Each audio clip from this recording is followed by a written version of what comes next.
গ্রেপ্তার হলেন জনপ্রিয় ধারাবাহিকের নায়ক।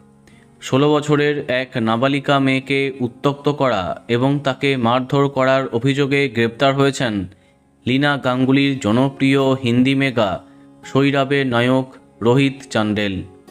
ম্যাজিক মোমেন্টের অধীনে চলা স্টার প্লাসের এই জনপ্রিয় ধারাবাহিকে নায়ক চরিত্রে কাজ করছিলেন। কিন্তু এমন ঘটনার পরে পরিবর্তন হতে পারে মেগার নায়ক।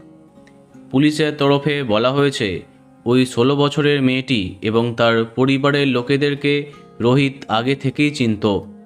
অভিযোগ উঠেছে, বেশ কদিন ধরে অভিনেতা নাবালিকার পিছু নিচ্ছিলেন এবং তাকে বিরক্ত করছিলেন। ঘটনার দিন রোহিত জোর করে মেয়েটির রাস্তা আটকে দাঁড়ান। নাবালিকা প্রতিবাদ করলে রোহিত রেগে গিয়ে তাকে মারধর করেছেন, এমন অভিযোগ সামনে আসে। এই ঘটনার পরে মেয়েটি ভয় না পেয়ে তার পরিবারকে সবটা জানায়। এরপরই তারা মুম্বাইয়ের গোরেগাঁও থানায় রোহিতের নামে এফআইআর দায়ের করে। সম্প্রতি তার বিরুদ্ধে ওঠা অভিযোগ স্বীকার করেছেন রোহিত। তিনি জানিয়েছেন, তিনি কেবল ওই মেয়েটির সাথে কথা বলতে যেতেন।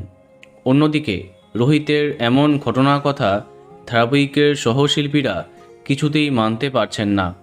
তাদের কাছে পুরো বিষয়টা প্রথমে একটি পিআর স্টান্ট বলে মনে হয়েছিল। এখন এটাই দেখার, আদালত তাকে কদিনের জেল হেফাজতে পাঠায় এবং এর ফলে ধারাবাহিকে নায়ক পরিবর্তন হয় কিনা। তো বন্ধুরা, এ বিষয়ে তোমার কি মন্তব্য কমেন্টে জানাতে পারো। আর এই রকমই আরও অনেক ভিডিও পেতে সাবস্ক্রাইব কারেন্ট পজ। ধন্যবাদ।